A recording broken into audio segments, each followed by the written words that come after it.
Railway connectivity में जिस प्रकार की क्रांति नरेंद्र भाई मोदी जी के देश के प्रधानमंत्री बनने के बाद आई है और वंदे भारत का जाल बिछ गया है पूरे देश के अंदर। अब उनको एक सुविधा मिली है कि उनके मन में एक इच्छा रहती थी कि हम माँ वैष्णो देवी के भी जाएं, तो वंदे भारत इनको जोड़ेगी। जब वंदे भारत ट्रेन जैसी सुविधाएं होंगी तो दोनों ही स्थलों में श्रद्धालुओं और पर्यटकों की संख्या में बढ़ोतरी होगी। प्रधानमंत्री नरेंद्र मोदी ने आज देशवासियों को एक बड़ा तोहफा दिया है। बता दें कि 3 वंदे भारत जो ट्रेन है उसको हरी झंडी दिखाई है और उसमें से एक वंदे भारत ट्रेन जिसके अंदर हम मौजूद हैं, और ये जो ट्रेन है कटरा से होते हुए अमृतसर तक का सफ़र तय कर रही है। और इस समय हम वंदे भारत ट्रेन के अंदर ही मौजूद हैं और इस सफ़र के दौरान ही हमसे हमारी जो मुलाकात हुई पंजाब बीजेपी के अध्यक्ष हैं खास बातचीत करने के लिए अश्वनी कुमार शर्मा जी। सर, सबसे पहले तो बहुत स्वागत है आपका डेली 24। धन्यवाद जी सर, क्या कहेंगे जिस तरीके से पीएम ने आज जो 3 हरी झंडी दिखाई है वंदे भारत को, और आज जो है 75 जो है आंकड़ा वो कंप्लीट कर लिया है, कैसे देखते हैं ये पूरा जो सफ़र? रेलवे कनेक्टिविटी में जिस प्रकार की क्रांति नरेंद्र भाई मोदी जी के देश के प्रधानमंत्री बनने के बाद आई है और वंदे भारत का जाल बिछ गया है पूरे देश के अंदर। पठानकोट का मैं रहने वाला हूं और आज कटरा से लेकर अमृतसर को आपस में जोड़ा गया वंदे भारत के माध्यम से। कटरा आध्यात्मिक धार्मिक दृष्टि से जब कटरा का नाम आता है तो माँ वैष्णो देवी का नाम आता है और अनेक श्रद्धालुओं की आस्था जो उसमें है। अमृतसर का नाम आते ही गोल्डन टेम्पल, दुर्गियाना मंदिर, जलियांवाला बाग और बाघा बॉर्डर का ध्यान आता है और वाल्मीकि तीर्थ का ध्यान आता है। तो ये दोनों ही, अमृतसर पंजाब के लिए बहुत महत्वपूर्ण है। अमृतसर पंजाब की धार्मिक और सांस्कृतिक राजधानी है और जो पर्यटक, जो श्रद्धालु गोल्डन टेम्पल के लिए आते थे, बाघा बॉर्डर भी जाते थे और जलियांवाला बाग भी शीश नवाते थे और वाल्मीकि तीर्थ और दुर्गियाना मंदिर भी जाते थे। अब उनको एक सुविधा मिली है कि उनके मन में एक इच्छा रहती थी कि हम माँ वैष्णो देवी के भी जाएं, तो वंदे भारत इनको जोड़ेगी। और जो कटरा में जाएंगे वैष्णो देवी, उनके दिमाग में भी रहता है यार अमृतसर होके आते, बॉर्डर देख के आते, जलियांवाला बाग जाते, गोल्डन टेम्पल जाते, राम तीर्थ जाते, वाल्मीकि तीर्थ जो है और दुर्गियाना मंदिर। ये जो क्रांतिकारी एक कदम हुआ है आज यहाँ के लिए, और पठानकोट के लिए इसलिए भी महत्वपूर्ण है कि पठानकोट एयरफोर्स और मिलिट्री का हब है और हिमाचल और जे&के का गेटवे है, ऐतिहासिक नगरी है ये भी। यहाँ से वंदे भारत के साथ जुड़ने से मुझे लगता है कि पठानकोट को भी एक विशेष लाभ होगा और हिमाचल की जनता को भी, कांगड़ा, विशेष करके कांगड़ा और कठुआ जिला को भी एक अधिक लाभ मिलने की संभावना उत्पन्न हुई है। इसके लिए मैं प्रधानमंत्री जी का, रेल मंत्री अश्विनी वैष्णव जी का और राज्य मंत्री रमनीत पिट्टू को आभार प्रकट करता हूँ कि उन्होंने अमृतसर और कटरा को जो वंदे भारत से जोड़ा है। जिस तरीके से बात करें प्रधानमंत्री नरेंद्र मोदी की, विकसित भारत का जो एक संकल्प है, जो सपना है 2047 तक पूरा करने का, आपको लगता है कि उस कड़ी में जो रेलवे जो काम कर रहा है या जो वंदे भारत की जिस तरीके से लगातार वृद्धि हो रही है दिन प्रतिदिन, आने वाले समय में कहीं ना कहीं उस सपने को पूरा करने में ये मदद करे? नहीं, डेफिनेट। किसी भी देश, विकासशील देश को विकसित देश बनने के लिए रेलवे कनेक्टिविटी, रोड कनेक्टिविटी और बाई एयर कनेक्टिविटी की ज़रूरत होती है। और आज तीनों ही क्षेत्रों में नरेंद्र भाई मोदी के प्रधानमंत्री बनने के बाद क्रांतिकारी परिवर्तन देखने को मिलता है। सड़क के माध्यम को से जुड़ा है देश। हमारे यहाँ तो कटरा से लेकर दिल्ली तक एक्सप्रेस वे भी एक निकल रहा है नया। तो ये जो परिवर्तन आंखों के सामने पूरा देश देख रहा है, ये विकसित भारत की ओर बढ़ते हुए कदम नरेंद्र भाई की अगुवाई में भारत, जो विकसित भारत का उन्होंने सपना देखा है, उसको साकार करने की ओर भारत, मैं ये नहीं कह रहा कदम बढ़ा रहा है, दौड़ रहा है। जी सर, जिस तरीके से अगर इस ट्रेन की बात करें वंदे भारत की, तो ये अगर आप बता पाएँ कितने किलोमीटर का ये आपको लगता है सफ़र रहता है और किस तरीके से इसमें जो लोगों के लिए क्या आप देख पा रहे हैं? ऐसा है कि लगभग मैं आपको बताता हूँ ना, अमृतसर में गोल्डन टेम्पल और दुर्गियाना मंदिर, जलियांवाला बाग और अपना बाघा बॉर्डर के कारण देश ही नहीं दुनिया से श्रद्धालु और पर्यटक वहाँ आते हैं। और जो वहाँ आता है उसकी इच्छा रहती है कि हम कटरा में माँ वैष्णो देवी के भी वहाँ होके आएँ। तो ये लगभग 367 किलोमीटर के करीब बनेगा अगर मैं पूरा इसको कैलकुलेट कर पाऊँ। तो ये अपने आप में जब वंदे भारत ट्रेन जैसी सुविधाएं होंगी तो दोनों ही स्थलों में श्रद्धालुओं और पर्यटकों की संख्या में बढ़ोतरी होगी।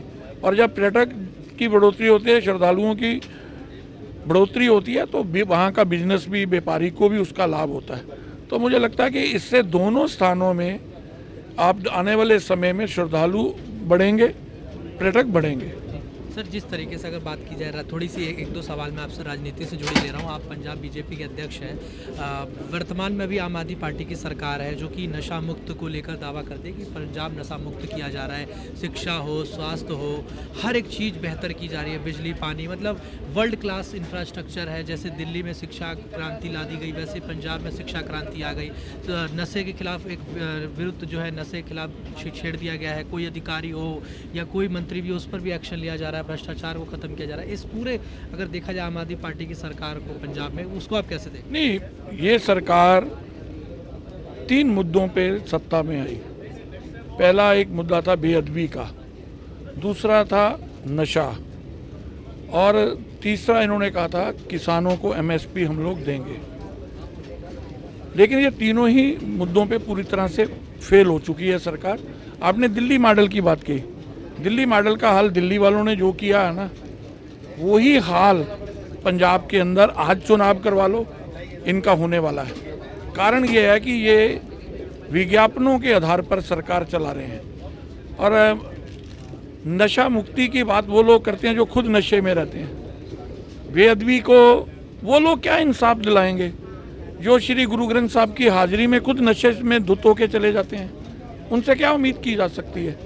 आज पंजाब के अंदर कानून का राज नहीं है, गैंगस्टर का राज है। पंजाब की जेल के अंदर इंटरव्यू हो जाता है, कोई दिन ऐसा नहीं है कि व्यापारी से फिरौती ना मांगी जा रही हो। आप अमृतसर से शुरू हो गए बहौर तक, लुधियाना, मोगा, रोज़ गोली कांड होता है। और व्यापारी, दुख की बात यह है कि अगर व्यापारी डरते मारे पुलिस के पास कंप्लेन नहीं करता है, क्योंकि उसे समाधान नहीं मिलता है, उसे बिचौलिए मिलते हैं वहाँ। ये पंजाब की हालात है। और पंजाब के किसान को भी लगता है कि यार हमारे में से निकला हुआ हरियाणा अगर 24 फसलों पर एमएसपी दे सकता है, सब्जियों पर भी एमएसपी दे सकता है, तो पंजाब क्यों नहीं? तो और उल्टा किसान को एमएसपी देने के स्थान पर लैंड पुलिंग के माध्यम से लैंड वाले को लैंडलेस करने का प्रयास ये सरकार कर रही है। और जिसको कभी भी पंजाबी स्वीकार नहीं करेगा, किसान स्वीकार नहीं करेगा। बीजेपी भी किसान के साथ चट्टान की तरह खड़ी है इस मुद्दे पर। 1 इंच भूमि किसान की इनको नहीं लेने देंगे। उसके लिए आंदोलन कर रहे हैं हम लोग। सर, एक आखिरी सवाल ले रहा हूं मैं। जिस तरीके से आपको पार्टी ने इस बड़ी जिम्मेदारी दी, अध्यक्ष बनाया, तो ऐसे में बड़ा सवाल ये है कि चुनाव आने वाला है, तो चुनाव की कैसी तैयारी और आप कितनी बड़ा चुनौती जो है वो आम आदमी पार्टी को देखते हैं? कितना बड़ा चैलेंज है आपके? नहीं, पंजाब में मैं 3 बार पहले भी अध्यक्ष रह चुका हूँ। मैंने 2010 से लेके 2025 के पंजाब के अंदर एक अलग तरह का परिवर्तन देखा है। ये बात ठीक है कि शुरू में किसान आंदोलन के अंदर अकाली दल हमसे अलग हो गया। वो हमारे लिए एक ईश्वरीय वरदान था कि हमें गाँव में जाने का, अपने संगठन को विस्तार देने का एक अवसर मिला, जिसका हमने पूरी तरह से लाभ उठाया। आज पंजाब का कोई भी गांव ऐसा नहीं है यहाँ बीजेपी नहीं है। और बीजेपी अध्यक्ष के साथ एक टीम के साथ चलती है। एक अध्यक्ष कुछ नहीं करता है, उसकी पूरी टीम रहती है। और जिसके आधार पर पार्टी के बूथ कार्यकर्ता से लेके पंजाब के सभी कार्यकर्ता मिलकर पंजाब में 2027 में बीजेपी की सरकार बने, इसके लिए कार्यरत हैं। और इसमें हमारा सहयोग वर्तमान सरकार पूरी तरह से कर रही है। मैं सहयोग ही बोलूँगा कि जिस प्रकार के कार्य उनके द्वारा हो रहे हैं, मैं आपको बताऊं, दिल्ली से बुरा हाल इनका होने वाला है। दिल्ली में इनका आका बोलता था ना, मोदी जी मुझे हराने के लिए दूसरा जन्म लेना पड़ेगा, इस जन्म में नहीं हरा पाएंगे। हुआ क्या, सरकार भी गई, खुद भी गए। यहाँ भी आप देखेंगे आज पंजाब पूरी तरह से इनसे त्राहिमाम कर रहा है। आज पंजाब की महिलाओं का 40,000 रुपया इनके सिर उधार हो गया, क्योंकि इन्होंने कहा था हमारी सरकार बनाओ 1,000 रुपया देंगे। आज 40 महीने हो गए सरकार से, 40,000 रुपया दे कब देंगे हम तो ये पूछते हैं। अगले महीने 41 हो जाएगा, तो वो 1,000 वाला मामला खत्म हो गया ना। अब तो 41,000 और 40,000 की बात होगी। इसलिए आप देखना, पंजाब मोदी के साथ जाएगा, बीजेपी के साथ जाएगा, विकास के साथ जाएगा, अमन और शांति पंजाब चुनेगा। पंजाब ने बहुत संताप सह लिया। अब पंजाब चाहता है कि हम देश के साथ विकसित भारत की यात्रा में शामिल हों, और वो मार्ग बीजेपी से मिलता है। धन्यवाद सर। Thank you. देखिए, हमने बातचीत करी जो कि पंजाब बीजेपी के अध्यक्ष हैं अश्विनी कुमार शर्मा जी से, जिन्होंने बड़े ही बेबाकी के साथ राजनीतिक मुद्दों पर अपनी बात रखी। और इसी के साथ जो हम वंदे भारत ट्रेन का ये जो सफ़र कर रहे हैं, उस दौरान उन्होंने अपनी बात रखी कि किस तरीके से वंदे भारत ट्रेन के माध्यम से कैसे कनेक्टिविटी बढ़ेगी, और जो धार्मिक पवित्र जो धार्मिक स्थल है वहाँ पर कैसे लोग बड़े ही आसानी से अपना सफ़र भी तय कर सकेंगे। वीडियो जर्नलिस्ट मयंक के साथ हिमांशु दुबे, DD24 भारत।